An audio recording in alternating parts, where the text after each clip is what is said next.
Insyaallah pengajian kita malam ini akan disampaikan oleh Ustadz Agus Setiawan. Silakan ngambil minum dulu sambil rileks, kita mendengarkan dengan khidmat. Mudah-mudahan banyak yang bisa kita ambil pelajaran dari ceramah kita malam ini. Topik kita malam ini adalah khasyiatullah.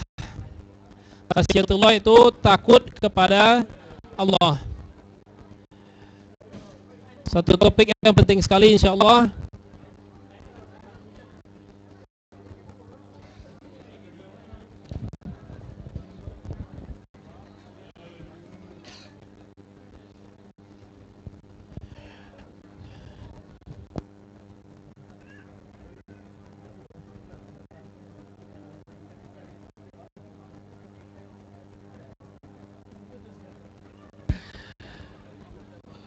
Bapak dan Ibu, insyaallah kita segera mulai. Kepada Bapak Ustadz Agus Setiawan, waktu dan tempat kami persilakan. Silakan Ustadz.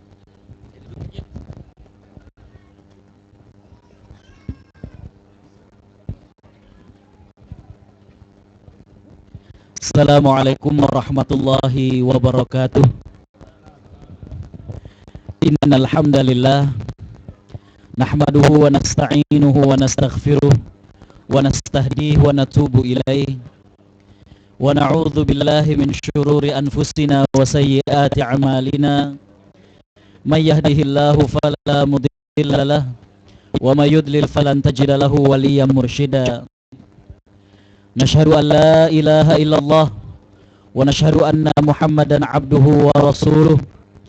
Allahumma salli wa sallim wa barik ala nabiyyina Muhammad wa ala alihi wa sahbihi wa man sara ala nahjihi wastanna bi sunnatihi ila yaumiddin wa ba'd. Qaimin qaimat rahimakumullah. Puji dan syukur tentunya milik Allah Subhanahu wa taala. Manusia hanyalah milik Allah. Apa yang dimiliki oleh manusia merupakan titipan dari Allah Subhanahu wa taala. Oleh karena itulah pada malam hari ini dan juga tentunya di malam-malam dan hari-hari berikutnya, tiada kata yang pantas kita lantunkan melainkan kita bersyukur, mengucapkan hamdalah kepada Allah Subhanahu wa taala. Bapak Ibu yang Allah Subhanahu wa taala rahmati, dalam bahasa Arab berterima kasih itu ada 3 kata. Ada hamida, ada madaha, dan ada sana. Karena itulah Bapak Ibu yang Allah Subhanahu wa taala rahmati, ketiga kalimat ini sering digunakan. Sana merupakan perterima kasihan setelah seseorang mendapatkan kebaikan dari pihak yang lainnya.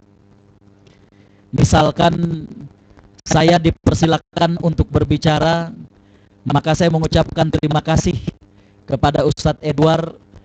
Dalam bahasa Arab bisa dikatakan sanaitu al-Ustadz Edward. Saya berterima kasih kepada beliau. Terima kasih dalam bahasa Arab juga ada hamida. Dan itulah yang Allah inginkan kepada kita.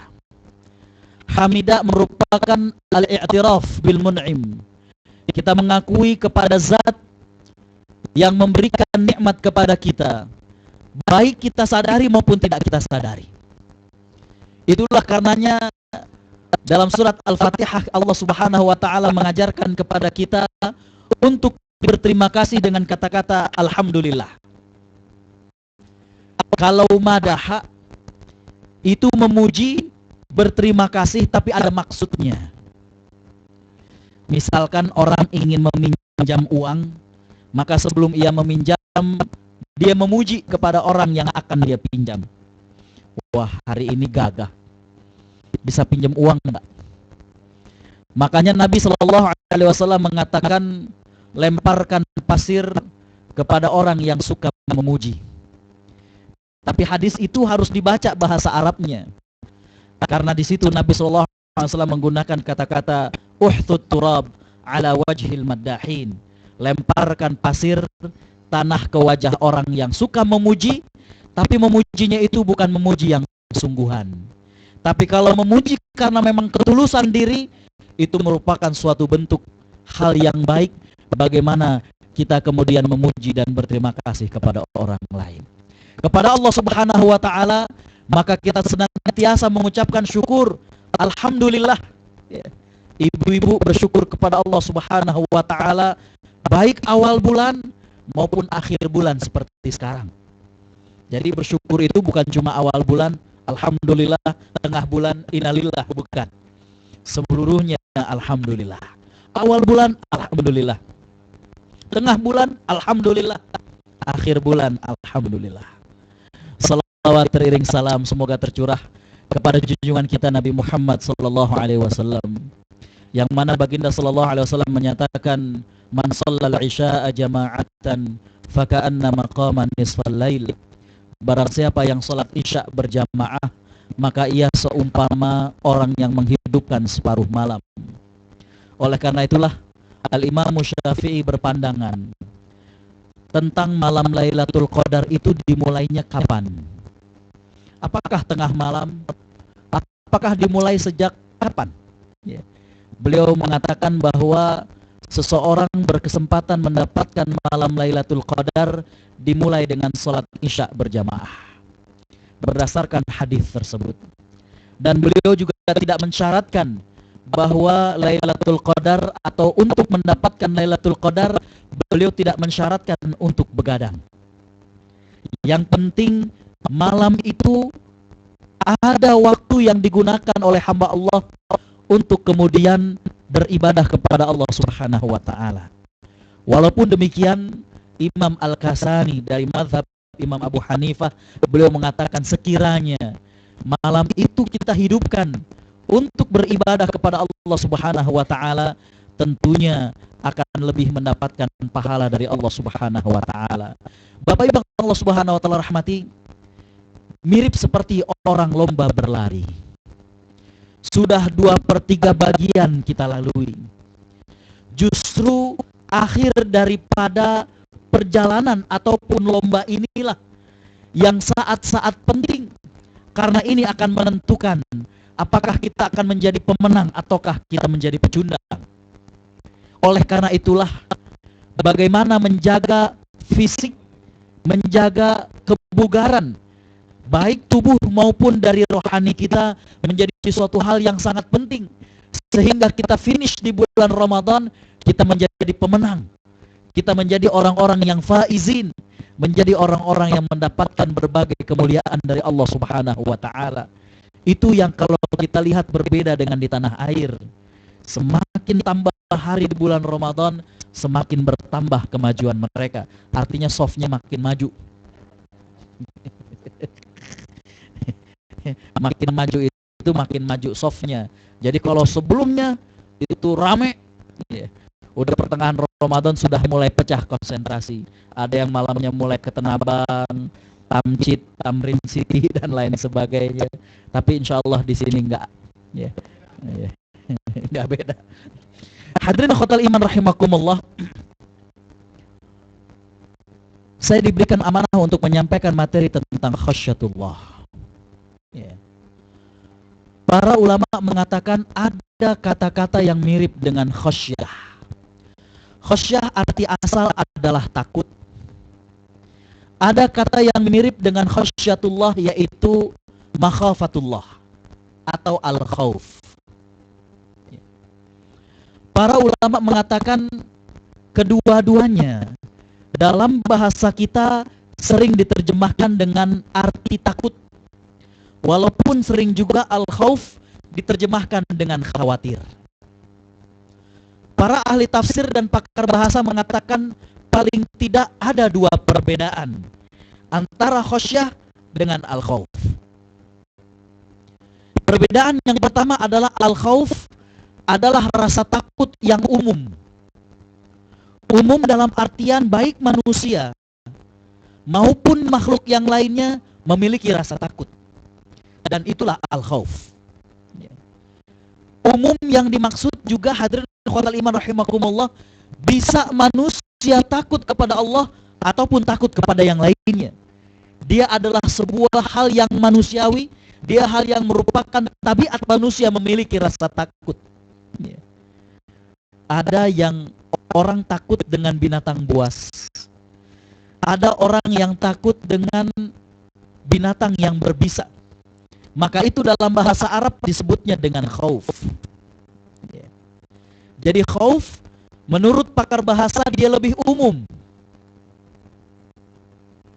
Perbedaan yang kedua antara khauf dengan khosyah adalah khosyah itu adalah rasa takut setelah mengetahui zat yang dia ketakuti.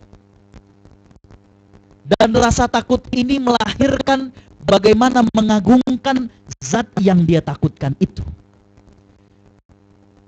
Jadi khosyah itu berasal dari al-ilm awil ma'rifah liman khosyalah. Rasa takut yang didasari karena pengetahuan. Yang kedua, Bapak Ibu yang Allah Subhanahu wa taala rahmati, takutnya itu kemudian akan melahirkan sikap mengagungkan, mensucikan, taat, beribadah dan lain sebagainya. Itulah karenanya Allah Subhanahu wa taala menyatakan dalam surat Fatir ayat 28. A'udzu billahi minasyaitonir rajim. Wa minan nasi wad-dawabi wal an'ami mukhtalifun alwanuhu kadzalik innama yakhsyallaha min ibadihil ulama'u innallaha azizun ghafur. Hadirin khotal iman rahimakumullah, surat Fatir ayat ke-28 ini, kalau kita melihat ayat yang sebelumnya, Allah Subhanahu wa taala bercerita tentang fenomena alam.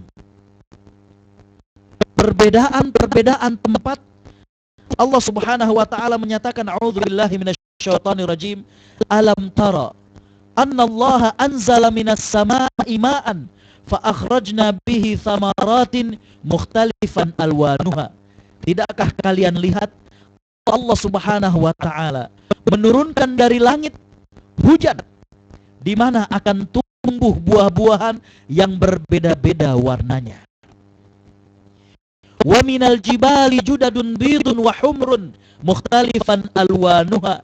Begitu juga gunung-gunung. Kalau kita saksikan berbeda-beda warnanya. Ada gunung yang nampaknya merah, ada gunung yang kehitaman, berbeda-beda warnanya. Wa gharabi busud, dan ada juga hadirin khotal iman rahimakumullah, gunung yang kita lihat hijau, merah, hitam. Hijau kalau ditumbuhi seperti di tanah air kita.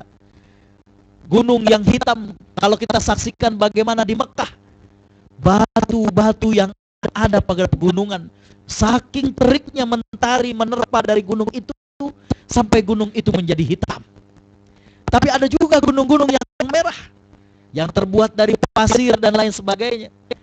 Awal Ramadan kemarin saya kata hadirin khotal iman rahimakumullah, Allah Subhanahu wa taala dengan tegas menyatakan bahwa Allah Subhanahu wa taala terkadang menggeserkan gunung demi gunung. Itu terbukti ketika gunung pasir, hadirin khotal iman rahimakumullah. Terkadang kita berjalan, gunung berada di sebelah kanan, tapi ketika kemudian terjadi badai, maka hadirin khotal iman rahimakumullah, gunung bisa berada di sebelah kiri kita. Berbeda-beda warna ini. Allah Subhanahu wa taala menyatakan wa minan nas, begitu juga dengan manusia. Berbeda-beda kulit warna kita. Tadi kita sholat dalam satu saf, hadirin khotal iman rahimakumullah, beragam warna kulit kita. Hadirin khotal iman rahimakumullah, Allah Subhanahu wa taala kemudian menyatakan innama yakhsyallaha, hanya saja yang takut kepada Allah min ibadihil ulama, di antara hamba-hamba Allah adalah orang-orang yang berilmu. Jadi al-khosyah adalah rasa takut kepada Allah Subhanahu wa taala berdasarkan ilmu.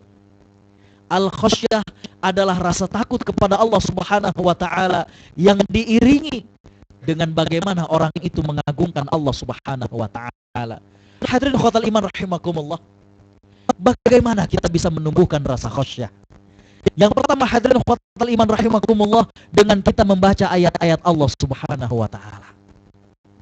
Di dalam ayat-ayat Al-Quran, Allah Subhanahu wa ta'ala bercerita tentang Allah Subhanahu wa ta'ala.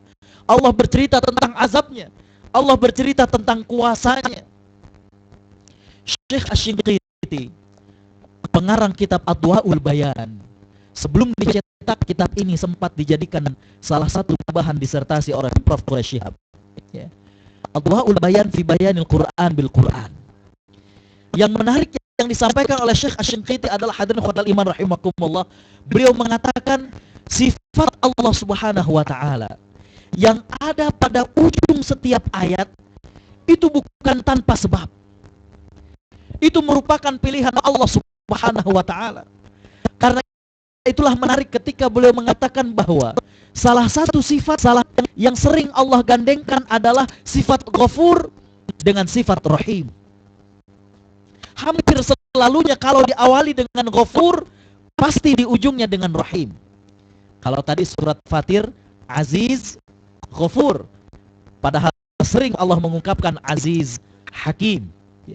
Tapi beliau mengatakan kalau diawali dengan Ghafur, biasanya ujungnya adalah Rahim. Beliau mengatakan kepada kita, hadirin khotul iman rahimakumullah, Allah Subhanahu wa taala selain mengampuni dosa sang hamba, maka Allah juga tidak pernah memutuskan sayangnya kepada kita.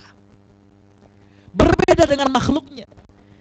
Kalau makhluknya ketika ada orang berbuat salah, berbuat jahat kepada orang lain, maka hadirin khotul iman rahimakumullah, sudah cukup bagus kalau orang yang dizalimi itu memaafkan.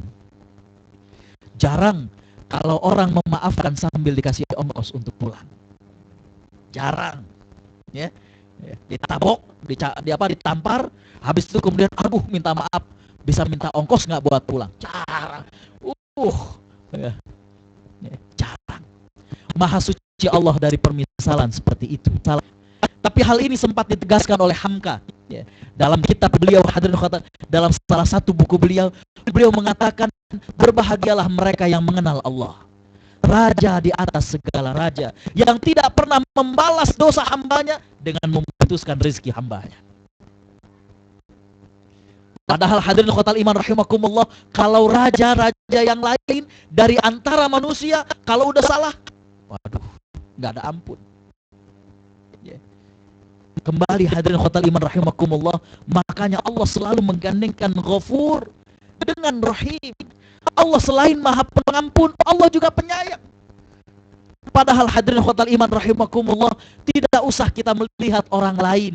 Kalau kita melihat diri kita saja, hadirin khotul iman rahimakumullah, nikmat yang tak tersyukuri jauh lebih banyak daripada hal yang tidak mengenakan, yang tidak sempat kita sabari.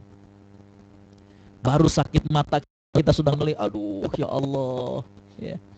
Padahal weather lagi bagus, sakit mata.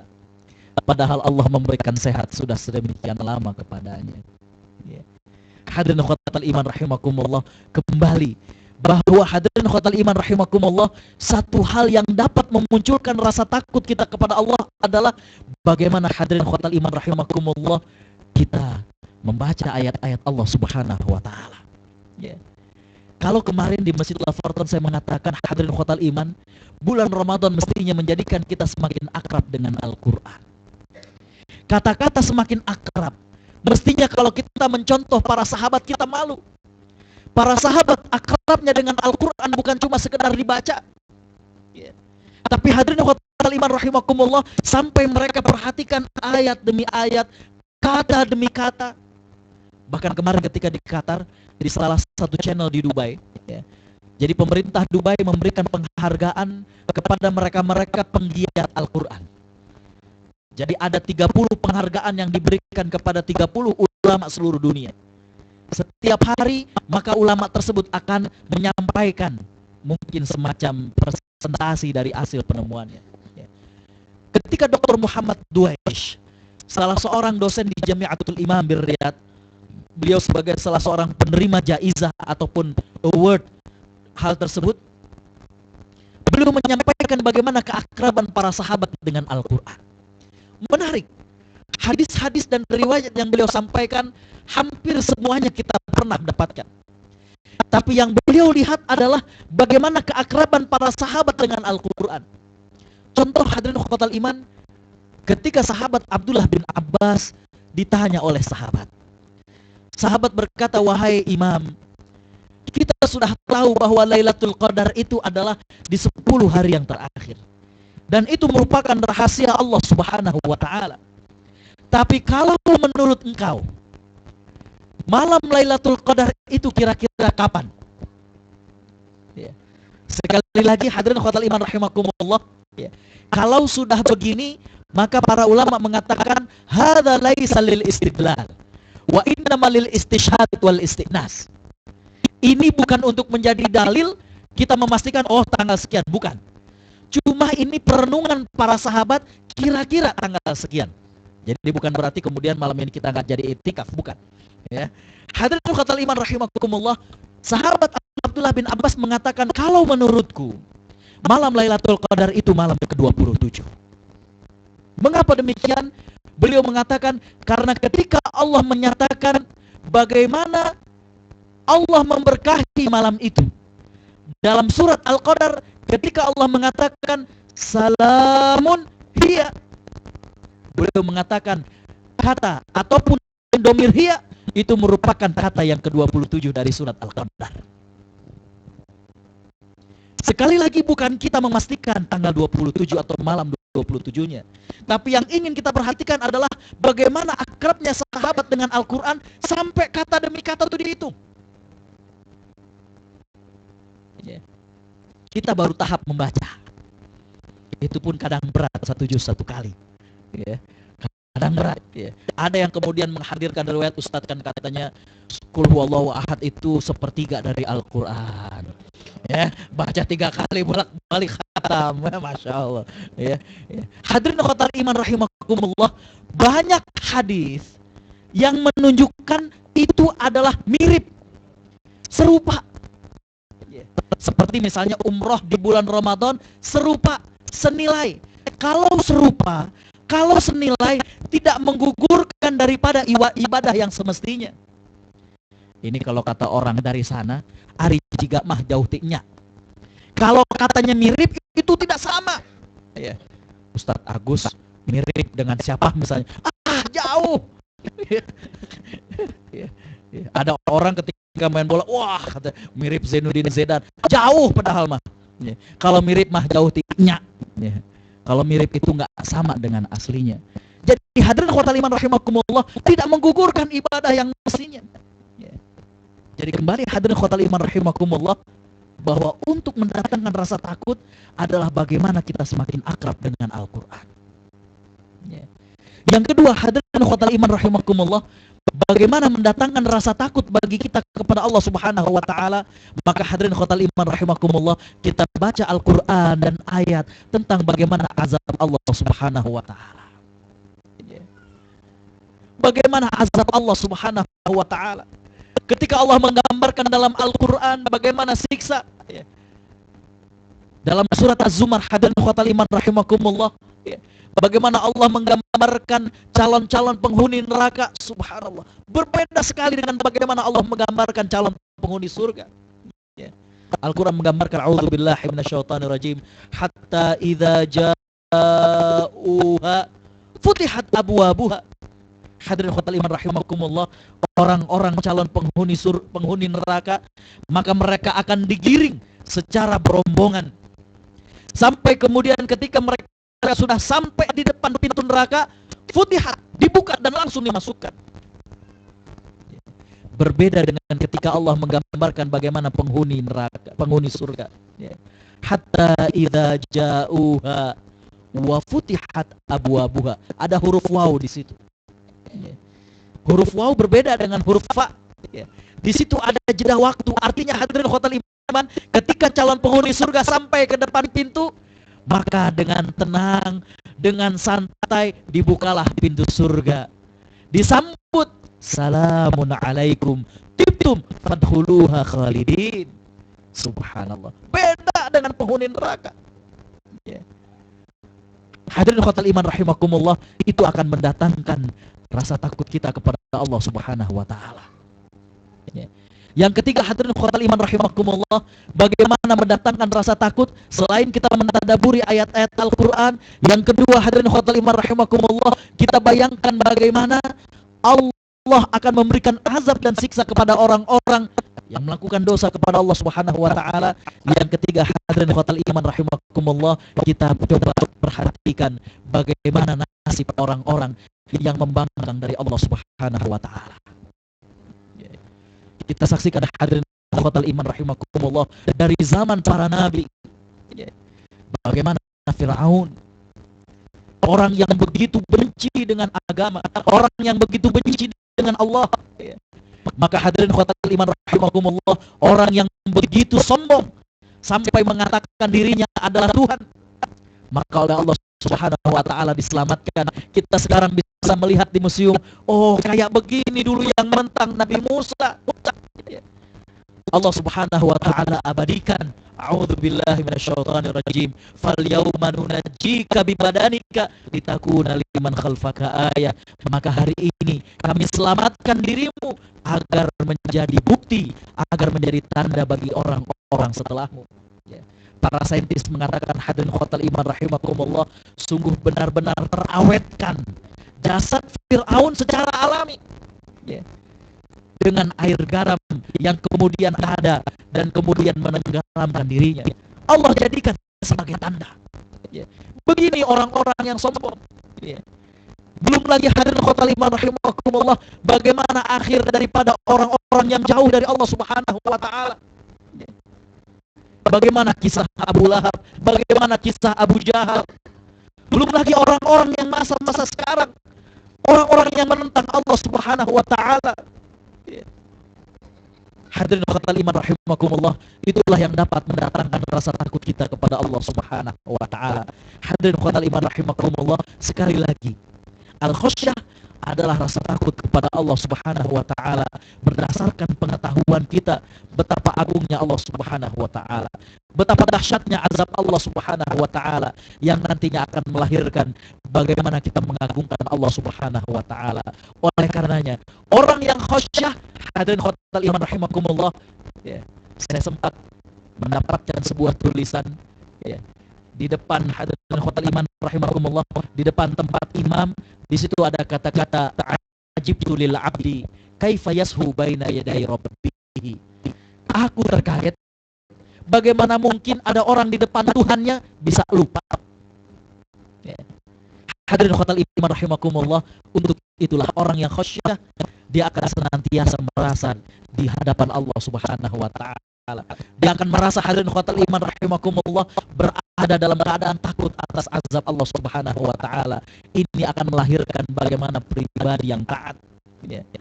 Makanya Nabi sallallahu alaihi wasallam mengatakan, di antara ciri orang yang bertakwa adalah antahfazar ra'sa wa ma wa'a.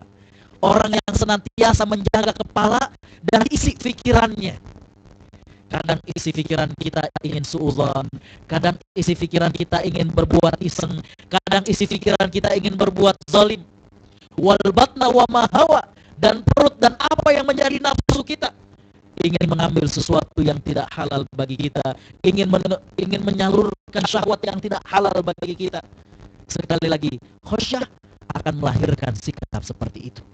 Makanya hadirin ikhwatal iman rahimakumullah, menutup apa yang saya sampaikan, sahabat Abdullah bin Mas'ud mengatakan, hadirin ikhwatal iman rahimakumullah, perbedaan antara kita dengan orang-orang yang soleh adalah, hadirin ikhwatal iman rahimakumullah, maaf, beliau mengatakan, perbedaan antara orang beriman dengan orang munafik adalah orang-orang yang beriman melihat dosa mereka bagaikan gunung yang akan menimpa kepadanya, dia takut. Tapi kalau orang-orang munafik, mereka akan melihat dosanya bagaikan lalat yang hinggap di hidungnya, ditepis begitu saja. Jadi menganggap remeh dosa yang dia lakukan. Padahal seorang ulama yang lain mengatakan, jangan lihat besar kecilnya dosa, tapi lihat kepada siapa kita berdosa. Kalau kita memperhatikan kepada siapa kita berdosa, kita akan merasa malu. Hadirin ikhwatal iman rahimakumullah, sama seperti seorang pemuda yang dia ingin menyatakan Islam tapi minta diizinkan untuk berbuat zina. Kata Nabi sallallahu alaihi wasallam, apakah engkau tidak malu? Engkau masih makan dari rezeki yang Allah berikan, tapi engkau ingin berbuat maksiat kepada Allah Subhanahu wa taala. Apakah engkau tidak malu? Engkau masih hidup di bumi Allah Subhanahu wa taala, tetapi engkau masih ingin berbuat maksiat kepada Allah Subhanahu wa taala. Apakah engkau tidak takut Padahal engkau tidak mampu menolak malaikatul maut yang datang untuk menjemput nyawamu, padahal engkau masih ingin melakukan perbuatan maksiat. Jadi hadirin khotal iman rahimakumullah, kembali khosyah adalah rasa takut yang berdasarkan ilmu, yang kemudian melahirkan sikap mengagungkan Allah Subhanahu wa taala. Berbeda dengan khauf. Kalau khauf adalah rasa takut secara umum. Oleh karena itulah Allah memuji bahwa orang-orang yang takut kepada Allah adalah orang-orang yang berilmu. Innama yakhsyallaha min ibadihil ulama. Hanya saja orang yang takut kepada Allah adalah orang yang berilmu. Mestinya ilmu yang semakin bertambah menjadikan kita semakin takut, menjadikan diri kita semakin berada di bawah pengawasan Allah Subhanahu wa taala. Kalau ilmu menjadikan kita semakin melalaikan, ilmu menjadikan kita semakin jauh dari Allah Subhanahu wa taala, maka hadirin khotal iman rahimakumullah, itu ilmu yang tidak berbuah yang semestinya. Karena itulah hadirin khotal iman rahimakumullah, kesempatan di bulan Ramadan untuk mendidik diri kita semakin khasyah kepada Allah Subhanahu wa taala. Hadirin khotal iman rahimakumullah, orang Arab punya perkataan, al-labibu bil isyarati yafhamu. Al-labib itu bentuk singular dari ulul albab.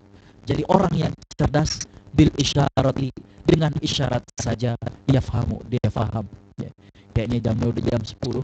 Nggak perlu Ustaz Edward kasih kertas kecil Ustaz 5 menit lagi. Saya cukupkan hadirin khotal iman. Orang kalau mau cerdas tanpa kemudian isyarat aja udah paham. Ya. Al-labibu bil isyarati yafhamu. Orang yang cerdas dengan isyarat saja dia paham. Ya. Jadi nggak perlu hadirin khotal iman ada kertas kecil Ustaz 5 menit lagi gitu ya. Ya. Kalau hadirin nggak capek, saya sudah mulai capek ya. Jadi hadirin khotal iman rahimakumullah, saya kira demikian. Insyaallah kita akan sambung lagi, nanti kita akan qiyamul lail, dan juga setelah sholat subuh insyaallah kita akan ada sedikit tausiah bagi kita. Saya hanya ingin mengingatkan kita memasuki 10 malam yang terakhir, bagaimana kita menjaga stamina diri kita, stamina fisik kita, stamina semangat kita. Hadirin khotal iman rahimakumullah, inilah yang akan menentukan kita apakah kita akan finish di bulan Ramadan sebagai pemenang ataukah tidak. Mirip seperti orang lomba lari, 2/3 perjalanan dia sudah semangat, namun kalau mendekati finish ternyata staminanya berkurang, maka sedihlah dirinya. Karena itulah hadirin khotal iman rahimakumullah, di malam-malam yang terakhir dari hal ini, maka hadirin khotal iman rahimakumullah, perlu kita menjaga stamina kita.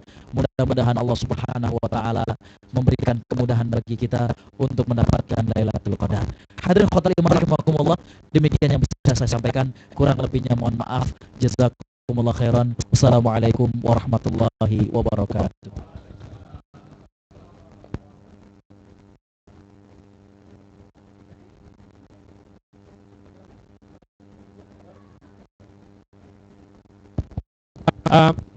Bapak Ibu-Ibu, mudah-mudahan Ustaz Agus bersedia menjawab 1 atau 2 pertanyaan kalau ada. Ada pertanyaan?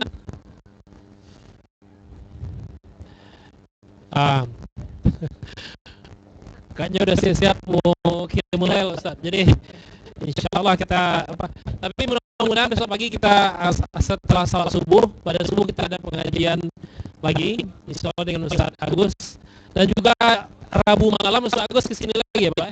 Ya betul. Insyaallah kita ramaikan. Dengan demikian kita cukupkan pengajian kita sampai di sini untuk malam ini. Insyaallah mudah-mudahan apa yang disampaikan Ustaz bisa menjadi pelajaran buat kita bersama, dan Allah memberi kita kekuatan, memasukkan kita kepada golongan orang-orang yang khasyah pada Allah. Mudah-mudahan